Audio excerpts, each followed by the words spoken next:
Would I be the asshole if I celebrated my birthday the way I wanted, behind my family's back? I'm going to turn 21 in less than a week. I also live with a very Catholic grandmother who is 84 years old. For a while now, I have gone through several 21st birthday plans that have all been rejected by my grandmother. My initial plan was that since my birthday is happening around the time of the Renaissance Fair, I would get all my friends and me to dress up as our Dungeons and Dragons characters, drink ale, and have fun at the fair. My grandmother rejected this idea because she believes I would be drinking around a large group of people, and she is convinced I will end up so drunk that I will be taken advantage of and murdered by a jester at the fair. My second birthday idea was to have a video game-themed birthday party where everyone would show up dressed as their favorite video game character. I would get a Black Forest cake inspired by Portal 2, and we would have a rum and Nuka-Cola based on a recipe from the official Fallout cookbook. My grandmother rejected the idea because she thinks birthdays after you are 18 years old should be sophisticated, and games are not sophisticated to her at all. My third and final idea was to have all my friends come over for a sleepover, where we watch The Room and The Disaster Artist and take sips of wine each time a funny moment happens. My grandmother rejected this idea because, again, I would be drinking with a large group of people, so she is convinced they will do things to me while I am intoxicated. I am purposely not even trying to get drunk on my 21st birthday. I asked my grandmother what she wanted me to do for my birthday. Her plan is that she wants two of my older brothers, who are 32 and 28 years old, to drive me to a bar, order me one drink so I can see what the bar experience is like, and then immediately drive me home once I have finished the drink. I told her that this plan sounds absolutely bonkers for a 21st birthday. She said I either celebrate my 21st birthday with safety or she will lock me in my bedroom to spend my birthday all alone. Now, I am wondering if I would be wrong to sneak out of the house on my birthday and just do whatever I want. I could go to Applebee's all by myself, drink and eat whatever I want, and then later go to the mall and walk around and buy whatever I want all by myself. It is honestly the only thing I can think of doing now since all my other ideas are not allowed. I feel like I would be in the wrong since I would be making my grandmother so worried by sneaking out.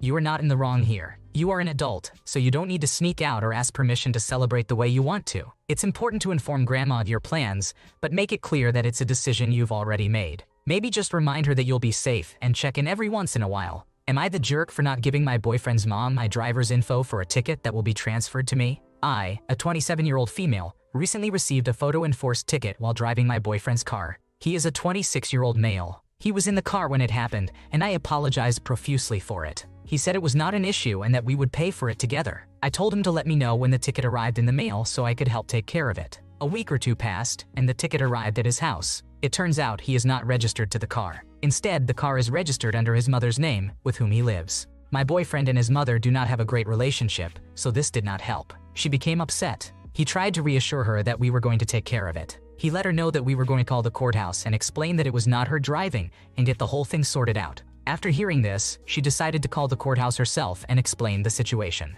My boyfriend became annoyed because he did not want to involve her, and I heard that they fought about it. I also heard that she said some choice words about me that my boyfriend refused to repeat to me. This clearly made me uncomfortable and sad. I understood she was upset, but that was why we were trying to take our own responsibility for the ticket. Fast forward to today. They sent her new paperwork in the mail with a slip for me to fill out so they could transfer the ticket to me. My boyfriend took the slip and brought it to me, saying that she needed my information. I filled it out but made a comment about not wanting to share my information with her. After hearing about things she had done to my boyfriend and his father, and now knowing that I am not in her good books, I wanted to distance myself as much as possible until all this blew over. My boyfriend assured me he would not give the slip to her and would personally go to the courthouse to mail my information. I went to work as usual. Suddenly, he texted me that she was following him to the courthouse and demanding to take a picture of my information. He refused, and they basically fought in the courthouse. She told my boyfriend that I am no longer welcome in her house. Now my boyfriend is upset, and I have ruined any hope of having a civil relationship with his mother. So, am I wrong for withholding my information, or is there an actual legal reason that she needed my information? I have never had a ticket transferred to me before, so I am not sure if maybe there is a step I am missing, and I cannot find answers on Google. You are not to blame. Photo-enforced fines generally do not put points on your driver's license, so they don't affect your insurance rate. It sounds like the mother is just being difficult, especially since you just pay the fine and move on. Also, if you're driving her car, it's reasonable for her to want proof and a copy of the ticket. Honestly, it might be time to reconsider the relationship if the boyfriend brings this much drama into your life. Am I the jerk for accepting a promotion and leaving behind family at a time of need after sacrificing so much in the past? Background: almost a year ago, I shared on this subreddit how I resented my father. I found out he had secretly married a second wife. Although polygamy is permitted in my country, I felt angry and bewildered. Still, my father remained kind and caring, never mistreating us, and he worked tirelessly to provide us with a comfortable life. Before discovering this, I deeply loved him. Even though I despised his actions afterward, my love for him persisted. He truly is a caring and good man. Even my mother forgave him, and he has made great efforts to show that he genuinely cares about us. My childhood was far from typical. I was sent to boarding school at an early age and lived on my own until university because my younger sister has severe nonverbal autism. My mother had to leave her job to take care of her. Now, at 22 years old, my sister can only manage simple sentences. I am 27 years old, living with my parents, working remotely as a software developer, and helping to care for my sister, ensuring she takes her medication, including seizure medication. Now, the present situation. Recently, I was promoted to work as a tech lead at our overseas branch. Although there is still a remote work aspect, I need to relocate due to visa requirements and the need for in-person meetings. I accepted the offer and plan to move in September in a few days. A month ago, my father became seriously ill. I am writing this from the hospital lobby, just 2 hours after learning he has stage 4 carcinoma. The doctors have given him 3 to 6 months to live.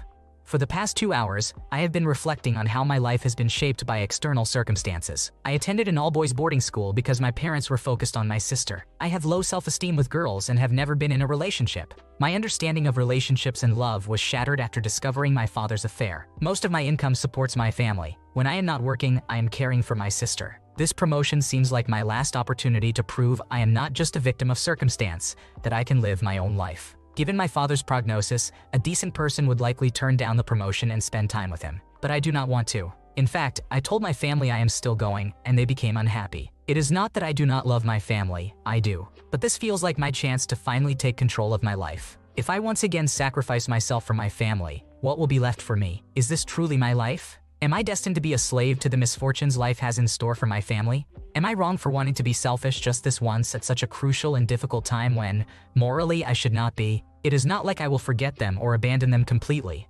Just for once, I want to be selfish.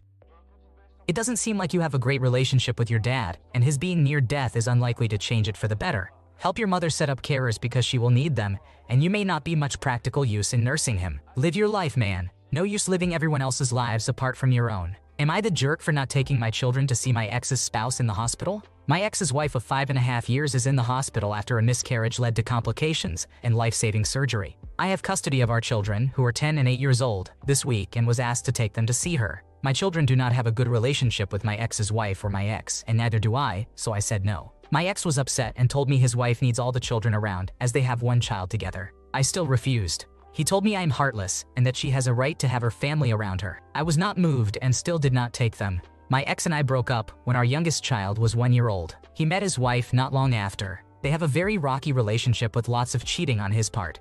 They got married despite the cheating, and they hate the fact I do not leave the children with them and let them pretend to be a family of 5. They had a child together, and now they claim there is no breaking up, no matter how bad it gets. Unfortunately, between my children and my ex and his wife telling me details of their relationship, I know far too much. It is toxic, but not toxic enough to change custody of my children in the eyes of the courts. I have tried. Even a therapist thought it would be in my children's best interests, but they are cared for, and that seems to be all that counts. The relationship between me and them is toxic too when we interact, so I keep any and all interactions to a minimum. I document all relevant things that could help with custody. I keep my children in therapy. My ex does not take them. I try to give my children stability and a safe space to talk. They know their father's wife is in the hospital. They do not want to see her. My ex's mother also asked me to let the children go see her. She said this is a hard time and the family should lean on each other during this period. She said that bettering the relationships is important. My ex reached out again last night and told me he wants the children at the hospital today. I replied no. He told me I am trying to destroy the family and should be ashamed, and that the children will be there every day when he has them. Am I the jerk?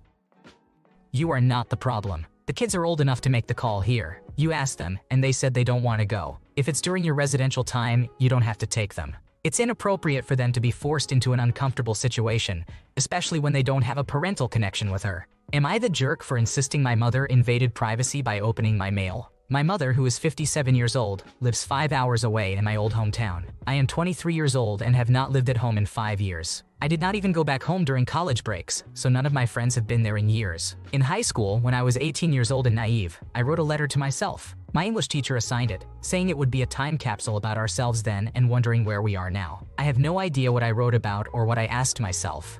I do remember putting precautions like, do not read if you're not my name, because I treated it essentially like a diary I would not open until I was 23 years old. I feared my parents would read it. In June, I told my mother not to open any letters addressed to me. I remember telling her why and her laughing and rolling her eyes but saying okay. But it did not matter. Today I received a call saying I have a letter from my old English teacher. I said, oh yeah, I know what that is, do not open it. She said, I already did. The way my heart sunk so fast, I immediately asked why she would open it. She said she wanted to make sure it was not an invitation to a wedding or something. I started saying how it was violating, because I do not even remember what I wrote. She said the letter was filled with curse words and she would have taken me to therapy if she had seen it back then. I explained that it did not have her name or an invitation for her to read anywhere on the letter. She said I should have told her not to open anything. I reminded her that I did less than 3 months ago, which she claims I never did. I insisted again that I did. It was also multiple pages, so at some point I would have thought, wow, this letter really is not meant for me and shut it. But she responded, there you go again.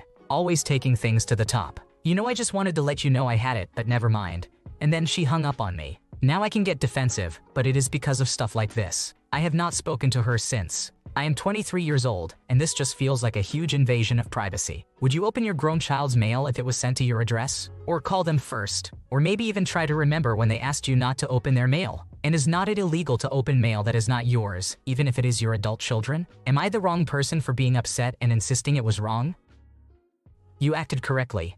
Opening someone else's mail, especially after being asked not to, is a huge invasion of privacy. It's not just inconsiderate, it's possibly illegal too. Even as a parent, respecting your adult child's privacy is crucial. Am I the jerk for not giving my ex any equity of my home? Here is the revised text. Sorry if this is long, but I'll have to leave a ton out to make sure it fits in one post. My ex-husband and I bought a house nearly 10 years ago, while married after being together for 7 years. We split up 2 years after getting the house. I moved out with our 2 children to live with my father until we could get on our feet without each other. He ended up moving closer to family 2.5 hours away, and I took over the house. He told me the house was mine and he did not care about it. He said, let it go back to the bank if you don't want it. Obviously, I did not do that. This is where we totally disagree. I ended up having to move 2.5 hours away to where he moved a year after we split. For the next 4 years, I kept renters in the place and had my father oversee that the mortgage was being paid on time and any maintenance was being done. 5 years after the split, I moved back into my home with my children, and 6 years after the split, we finally divorced. He did not show up to any court dates and I ended up with a default divorce. Since I had all the receipts showing I had been keeping up with the mortgage and repairs for 6 out of the 8 years,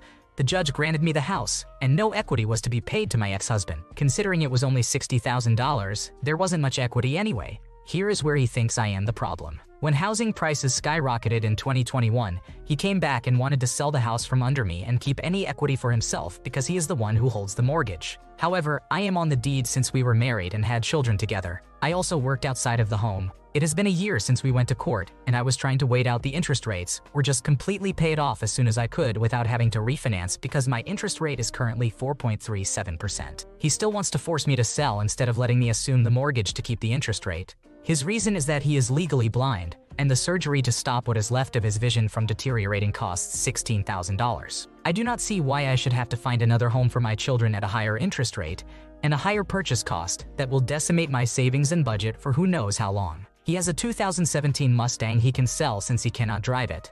His family could stop gouging his disability for rent, and I have 3 children to worry about. His argument is that since I had renters in the house, I was not the one paying for it.